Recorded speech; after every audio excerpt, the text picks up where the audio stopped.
Hi there. We're going to read from The Greatness of Saturn, taught by Dr. Robert Svoboda. It's considered a therapeutic myth. It's also considered a blessing to read, an honoring. I'm into a practice made popular by Rudolf Steiner, who his spiritual nature was ruled by Mercury, so it's a very appropriate alignment as well. But he made popular something called Lectio Divina, and that means reading especially spiritual works to the dead. The idea is that they can no longer read books, and they love to hear from us, and they want us to keep learning. So in a way, this is a Lectio Divina as well. So let's find the chapter. And just a backstory, if you haven't heard me read this before. There was a great king, and in the court, there was representatives from each of the planets. They were really like the royalty, the cosmic royalty. So these stories are, they're not just they're cosmic, So each planet has its correspondence. In fact, all of life has resonant forms that come from some archetype, which is really a planet, at least in this solar system, and out as well. If you're coming from our consciousness, the planets are our consciousness. So this is chapter 5. And this is the representative, but it's also Mercury. That's actually a picture of Mercury, and what he rides, which appears to be an anteater. So they all have like something they ride, and then particular things that they hold, which should be in this chapter. Should be in the story. So, without further ado. Please get his book, especially if you're in Saturn Mahadasha, which means the great period of Saturn. That's not the same as your Saturn return. It's about, I always get this confused, 17, 18, or 19 years. One of those, because it's one of the longer ones. So, yeah, okay. Chapter 5, Mercury.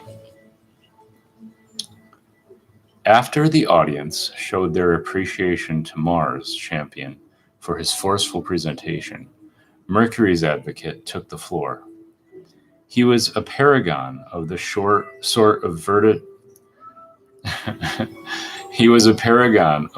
of versatile intelligence and mercurial mental dexterity that Mercury signifies, and everyone leaned forward that they might not miss any clever wordplay or diplomatic wit that might be forthcoming. Glancing coyly towards his master, he said, "Great king, Mercury is even mightier than Mars, for is not brain more effectual than brawn. Experts everywhere count Mercury as the crest jewel of the 9 planets because of his extraordinary prowess. He is the most intelligent planet of all, and he removes all the obstacles of those who worship him. As far as possible, he causes no inauspicious event, but rather creates prosperity for everyone. By providing all living beings with supreme discernment, he illuminates their paths. He illumines their paths, both mundane and spiritual, through life. Mercury's color is green, the green of the sacred Durva Bermuda grass. He has a splendid, slender body and is eternally energetic. He speaks always with distinct, pure, sweet words, but loves to use ambiguities, puns, and words with double meanings. He is fond of jokes and of fun and games. Ever auspicious, always clever, he is a Vaishya, a commercial planet. The great sage Mercury, who has a pronounced aptitude for mathematics and business, rules the skin, the rational mind, and speech. His metal is brass, and his gem emerald. Vata, Pitta, and Kapha are all mixed in his constitution, and he is fond of all tastes. Lord of the North, of Wednesday, and of the constellations Gemini and Virgo, he is renowned as the golden-eyed, the bewitching, the gentle, the knower, and the awakener. Mercury is the son of the moon. We have heard, Your Majesty, the story of how the moon languished from consumption, and now we must hear the reason for that infirmity. The law of karma, O king, is inexorable.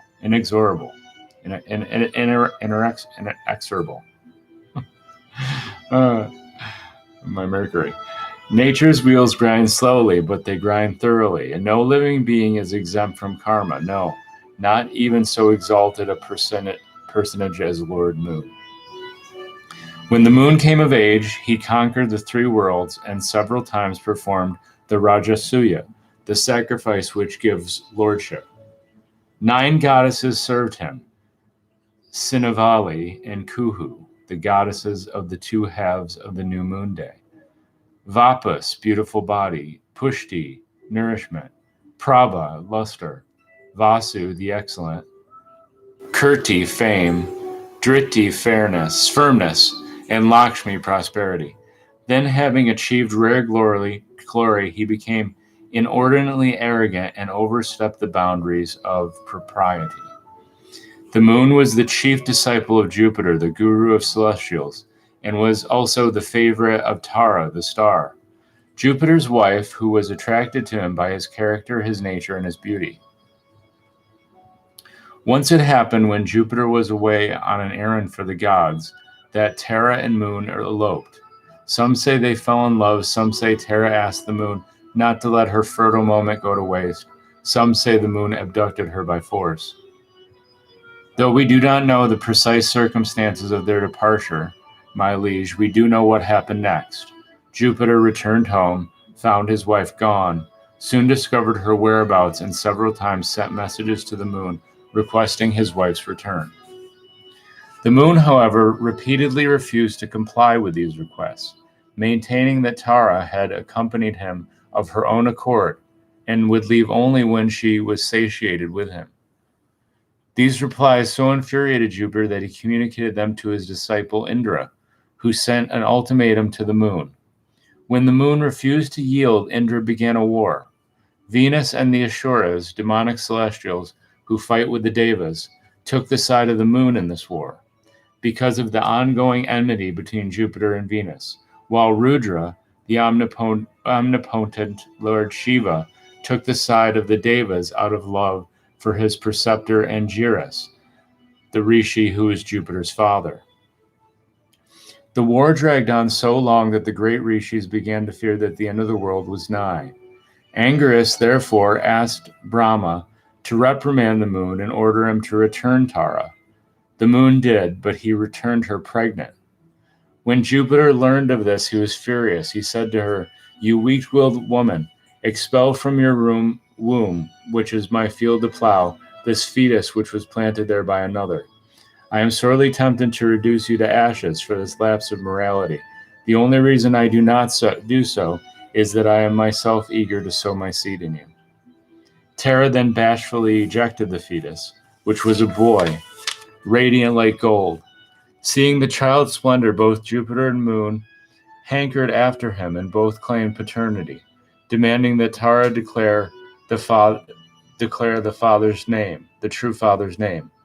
When Tara was too embarrassed to speak, her newborn child said to her angrily, "Why do you seek to cover your transgressions with false shyness? Speak." Finally, when Brahma questioned her in private, she admitted that the moon was the father of that wonderful child, who was the planet Mercury. It was, Your Majesty, after this abduction adventure that Lord Moon annoyed 26 of his 27 wives. This karma led him to be stricken with consumption, as the fruit of his father-in-law's curse, and it denied him any children from those 27 wives. The workings of karma are profound, sire. The king mused a little space and then said, amazing. All the planets, what we call benefics, namely the moon, Mercury, Jupiter, and Venus, displayed their own personal frailties during this sordid episode. The moon fornicated with his guru's wife, a sin which you can atone for, according to the mandate of religious law, only by lopping off your private parts, and then walking with your severed genitals in your hand toward the north until you die. The moon chose rather to brazen it out with the help of Venus and the Asuras, the mortal enemies of the moon's own tribe of Devas. Venus, the great statesman, then elected to reward the moon's misconduct not with a reprimand, but with military support, simply to spite his enemy Jupiter.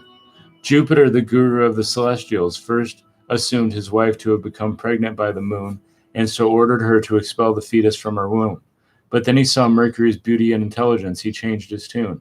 He lied, saying he was the father, because of his desire to possess such a handsome and talented son. Even Mercury was blameworthy. He was wrong to speak to his mother angrily, for without her dalliance, he would never have been born. The entire audience, pundits and courtiers alike,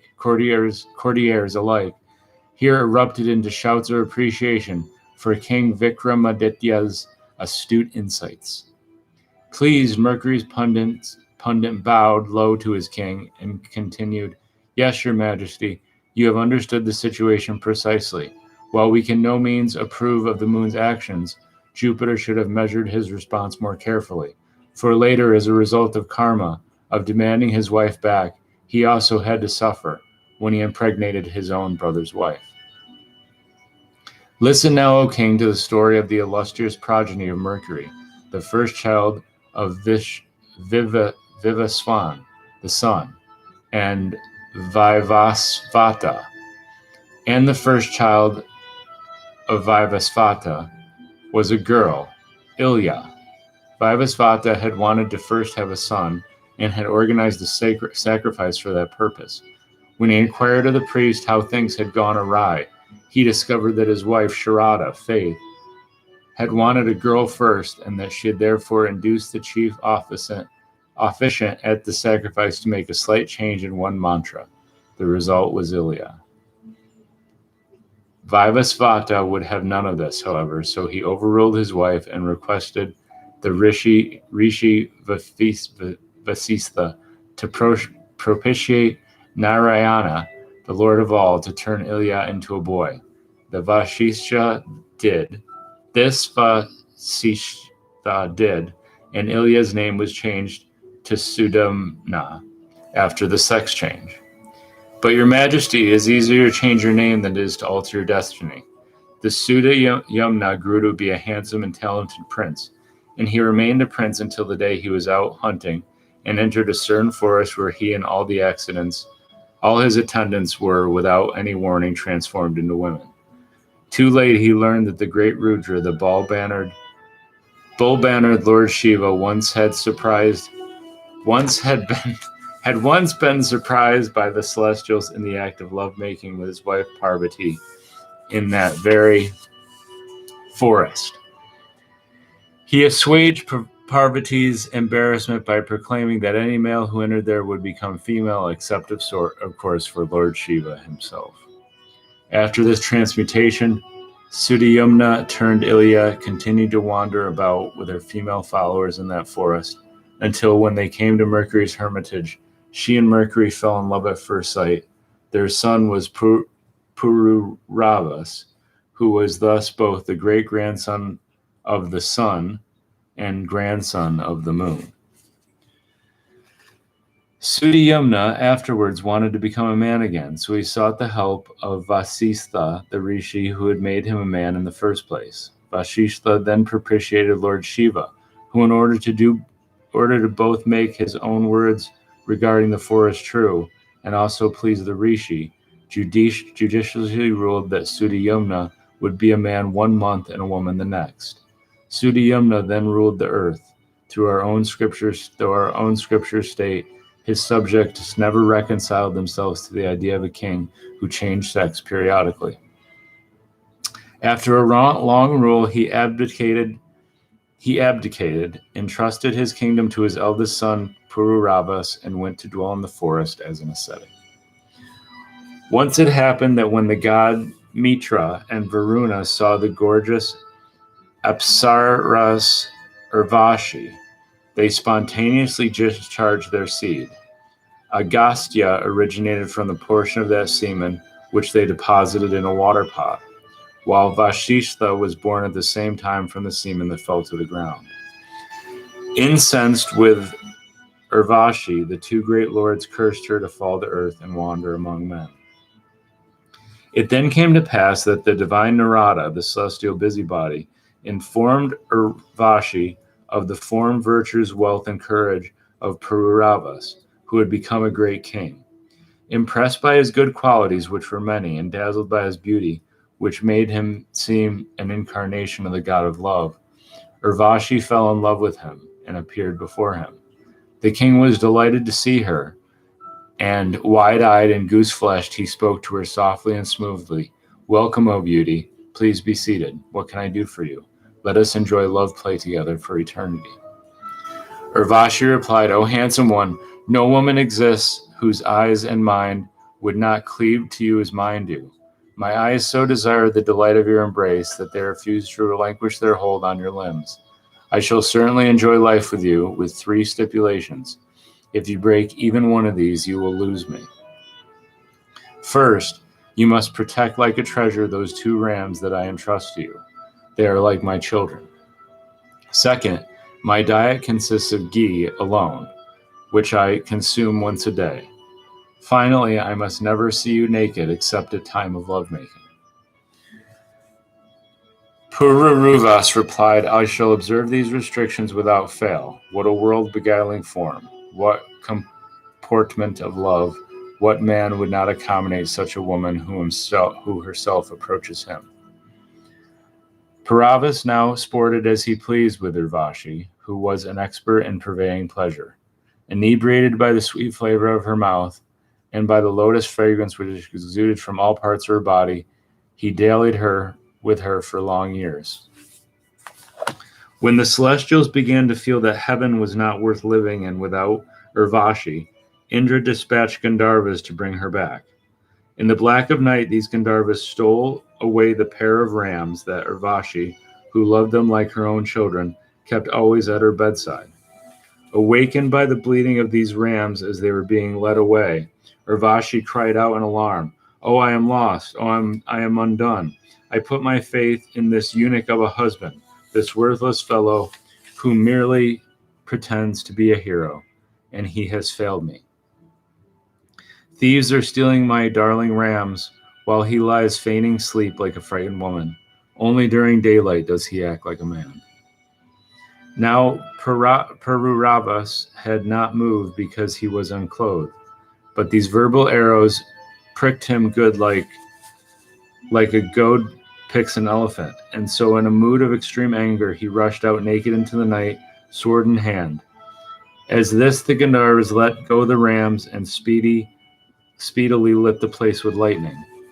Urvashi then saw her naked husband coming towards her leading her rams, and so disappeared.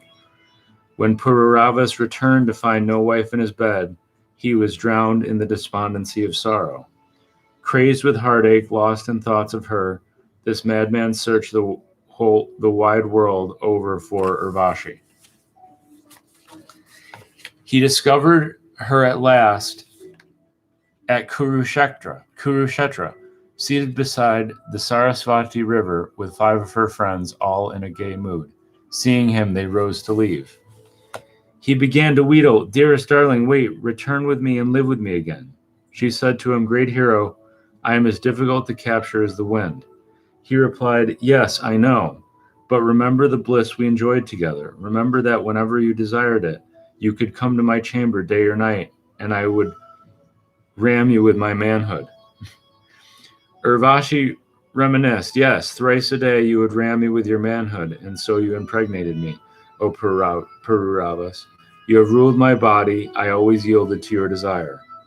I saw," said Pururavas, "that when I, a mortal, tried to embrace these superhuman companions of yours by throwing off their garments, they fled from me like a timid does or mares. Urvashi replied, mortals who lust after immortals can connect with them only when the immortals allow them to connect. Thus I allowed you to unite with me in the past. Yes, said Pururavas, you showered your love on me, and from these showers we conceived an exceptional child. Now please grant me my life. The pundit passed long enough to permit the king to notice the pun. For the life of the son of Pururavas and Urvashi was Ayus, and the word in Sanskrit means life. After seeing the king's face smile, the pundit continued, Urvashi replied, I will send you whatever is yours that we have produced together. Return home now, O muddled head, for you cannot obtain me. Seeing that Urvashi remained unmoved, Pururavas began to plead threateningly. Stop, he said. You cannot depart hence without satisfying me. Otherwise, I will today lie down in the lap of destruction, and this excellent body of mine, which he sported well with you, will fall down dead, exposed before all, and the rapacious wolves and vultures will devour it. Pitying him, Urvashi tried to dissuade him. Do not die, O Pururavas. Do not fall down or let the beautiful wolves devour you. Lasting friendships cannot be made with women, for their hearts are the hearts of hyenas. Unmoved and now more desperate, Pururavas called to her, Turn back or my heart will break with grieving. Urvashi relented sufficiently to say, I am now expecting your child. At the end of each year, my lord, you can spend a night with me, and you will have another issue. Then she vanished from his sight. Pururavas returned to his city, where every pleasure seemed empty to him. Somehow, as he impatiently bided his time, a year passed with excruciating slowness. When at the end of the year he returned to Kurukshetra, he was delighted to see Urvashi there, holding a splendid child.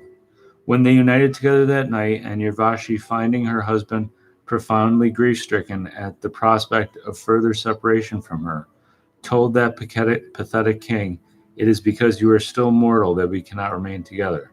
Now that you have progeny, children who can continue to propitiate the Devas with oblations, you can propitiate the Gandharvas, and they will give me to you. Then we will rejoice together in the heavens. The king promptly extolled the Gandharvas, who were so pleased that they gave him a fire pot in which he could keep the fire that he would need to perform the ritual through which he could obtain Urvashi. In his dazed state, he carried the fire pot away with him, believing it to be Urvashi herself, but he soon realized that it was merely a fire pot. Placing it in the forest, he returned home and spent each of his nights meditating on her. It was at the start of the Silver Age, Treta Yuga, that the three Vedas which deal with rituals dawned in his meditating mind. When he returned to the place where he had left the firepot, he saw an avastha tree growing from the bottom of a shami tree. Anxious to regain Urvashi, he made 2 fire sticks with the wood of the avastha tree, meditating on the lower fire stick as Urvashi, on the upper one of it as himself, and on the one between as their expected son. He churned those sticks to the accompaniment of the proper mantras. Janta Vedas, the sacrificial fire is so called because he helps one gain heavenly enjoyments, manifested from the churning of these fire sticks, and became the threefold sacrificial fire of Abhavaniya,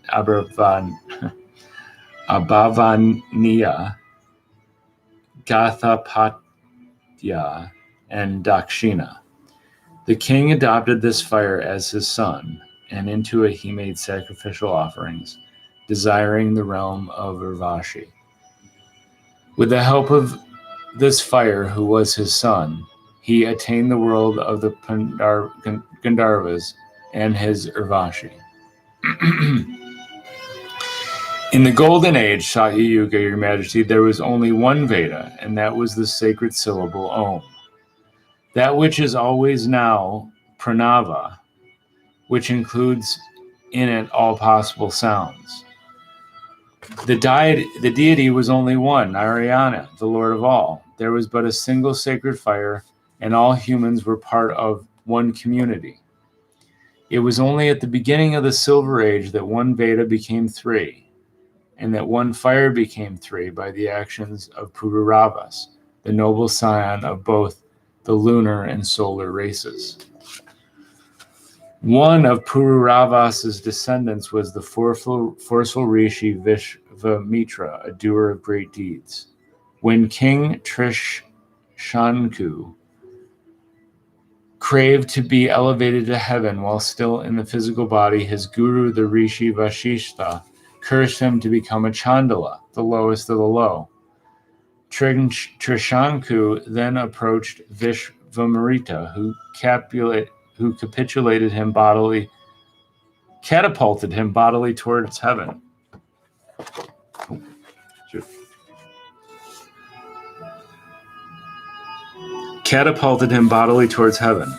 When he reached heaven gates, the celestials, disgusted by his human stench, hurled him down from their headlong. When he reached heaven's gates, the celestials, disgusted by his human stench, hurled him down from their headlong. But Vishvamarita halted him midway in his descent, and there he hangs to this day, upside down, shining like a star in the sky. Another descendant of Pururavas was Janu, who married the river Kavira. Janu once swallowed the entire river Ganga. The rishi then extracted that blessed river from him as his daughter. Others who count King Pururavas as their ancestor include the river Kashiki, the great Dhanvantari, who promulgated Ayurveda, the rishi Jamadagni, and Parasharama. Jamandagni's son, who was an incarnation of Lord Vishnu himself. What further proof of Mercury's prominence among the planets is needed than this striking family tree? I offer my respects to that marvelous planet Mercury, who is exceptionally handsome and mild. That was a long one. Thank you for listening. Happy Mercury. Mantra to Mercury is Om Boom Buddhaya Namaha. All mantras ideally are said 108 times, but since Mercury numbers is 4, we'll do 4. So it's Om Boom Buddhaya Namaha. Om Boom Buddhaya Namaha. Om Boom Buddhaya Namaha. Om Boom Buddhaya Namaha. Amen. Om. Bye.